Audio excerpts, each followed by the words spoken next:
Alright guys, welcome to take two of this review because this happened on my phone. Let's try and pour some in without it going everywhere. Yeah, I've butchered that pour.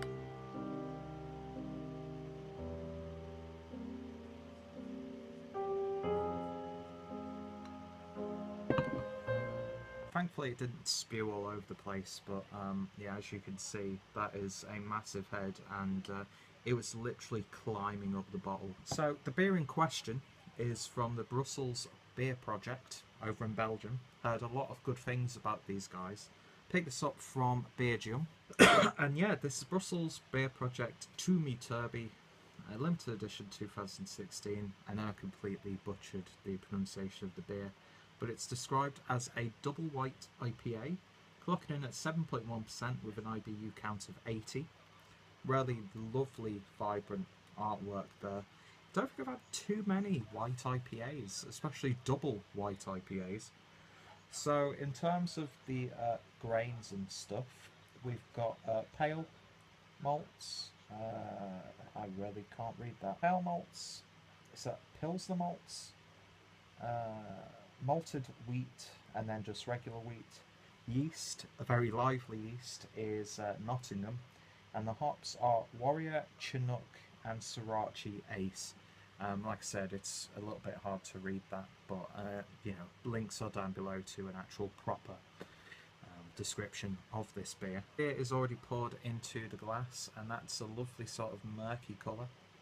It's got a nice, like, dirty orange sort of appeal to it, and yeah, head is just all over the glass, but it seems to have settled down now, and that's about, you know, not even a finger's worth of a mishmash of foam. But yeah, I saw a few bits of sediment floating in the beer itself. Very murky, very cloudy, and yeah, when you hold it up to it, it's almost got this sort of like a rye doppelbock look to it. Lovely opaque orangey tone there. So let's see what we get on the aroma. I get a little bit of wheat in there, also getting some of that yeast character, but it is gentle. There's a hint of like a slightly sugary lemon in there as well. You do pick up those hops, but they're really not, you know, in your face. It's all about the balance with this one. The aromas are all muted. Biscuity, grassy, herbaceous. Not the most exciting smelling beer, it has to be said. I don't know what I was expecting, maybe a little bit more of a hop forward punch. But then again, I'm really quite unfamiliar with the style, so this could be, you know, textbook in terms of its aroma. But in its own merits, it's not too bad. It's just nice and delicate, nice delicate fruit juice. Almost like a breakfast sort of style fruit juice. Get a little bit of grapefruit, lychee, but it's all very delicate. So, it's an appealing smelling beer, but it's just not in your face. Let's see what it actually tastes like. Cheers.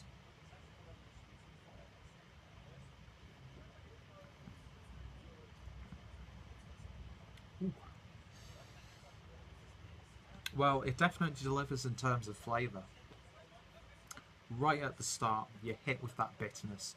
Starts off a little bit gentle, but then it doesn't really get ferocious on the back end. But it picks up a lot, and it does linger. It's really lingering on the back of my palate right now. Getting sort of like a sweet, spicy tone in there, which I'm guessing is coming from the yeast. But it doesn't really taste yeasty, if that makes sense. Hops, it's a little bit more fruity, a little bit more vibrant, zesty, but it's still got that delicate sort of vibe going on. There's no real domineering flavour in there. I'm getting like the rind of a blood orange, slightly sweetened if you put a little bit of natural sweetener in there. Get sort of like a lemon drizzle cake flavour in there as well. There's a lot going on with this beer, to be honest. Let's pour some more in. And yeah, I will give this swizzle because, yeah, there's definitely a lot of activity in the beer itself. And I'm probably going to create like a fistful of head now. But look how foamy and creamy that is now.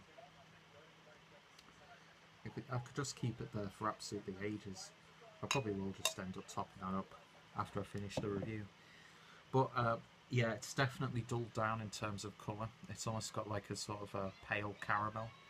It's definitely murky. It's got a slight muddy, almost like you've got, you know, your pipes have been recently worked on, so the water's a bit brown. But it's not really dirty. It's like really nicely opaque, almost like a solid, like slightly chalky colour. Aroma's not changed.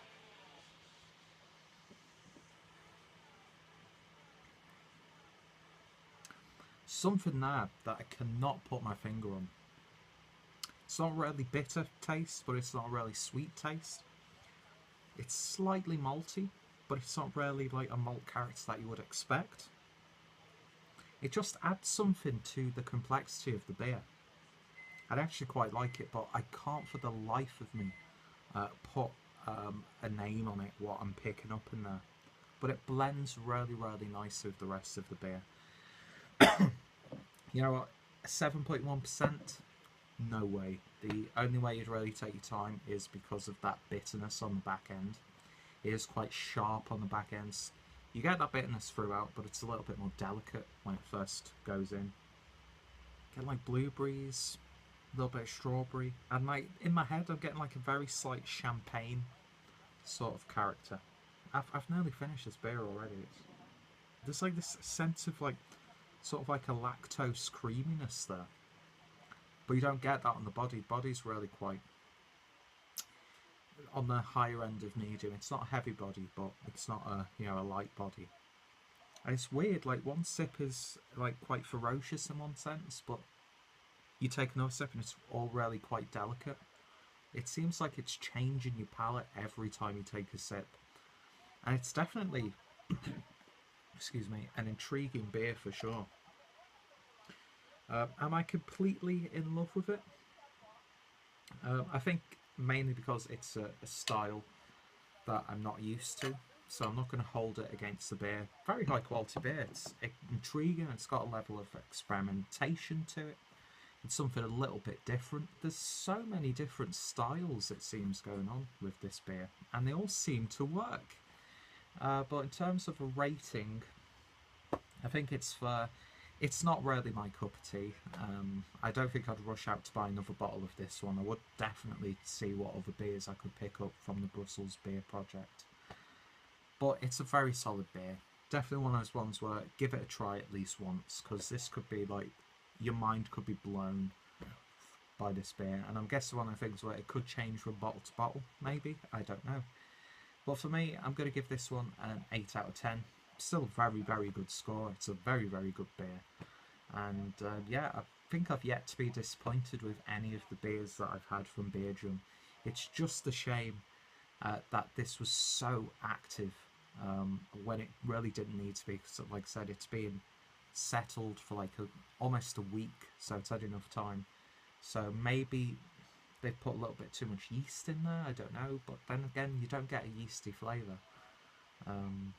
Yeah, it's a strange one. So if you want to find out more about the beer, links down below to the Brussels Beer Project.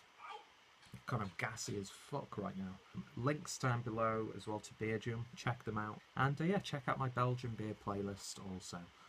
Thank you guys for watching. Subscribe for more beer reviews, and I shall hopefully see you later. Cheers.